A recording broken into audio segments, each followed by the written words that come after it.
The name of Chlöe Swarbrick. To the Prime Minister, does he stand by all of his government's statements and actions? The Right Honourable Prime Minister. Yes, and especially this government's action to improve road safety by going after drugged and drunk drivers.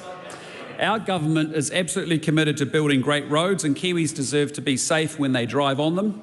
And alcohol and drugs are the #1 cause of fatal crashes on New Zealand roads. In fact, around 30% of deaths on our roads are involved drug drivers.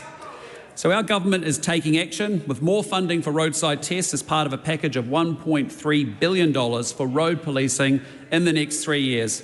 But we know funding isn't enough, which is why we're setting targets for alcohol and drug tests so we see better results for where the money's spent. Does he stand by his statement, quote, "Part of the history of modern New Zealand has been our struggle to understand the intentions and expectations of those who sign the treaty. That work is still happening and will keep going," end quote.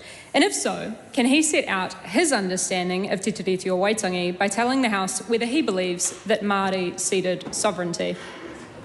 In answer to the first part of the question, yes.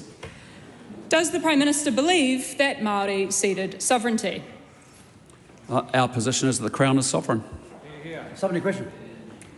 Supplementary question, Right Honourable Mr. Peters. Is it a fact that 102 years ago, in a major thesis, Sir Upper Ngata set out the very circumstances of the treaty, and he said that Māori ceded sovereignty? Far closer to the action he was, as were other Māori leaders of that time.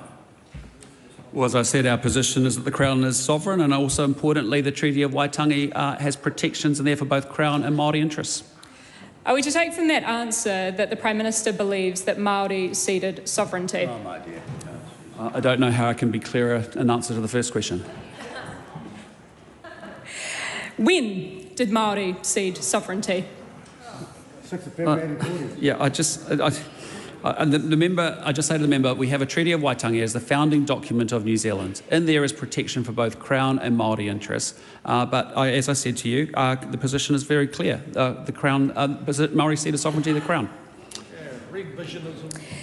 Does his government's Treaty Principles Bill consider the Waitangi Tribunal's finding from 10 years ago that, quote, the rangatira who signed Te Treaty of Waitangi in February 1840 did not cede their sovereignty to Britain? Or does he continue or intend to continue to sideline the Waitangi Tribunal? We haven't seen a Treaty Principles Bill yet.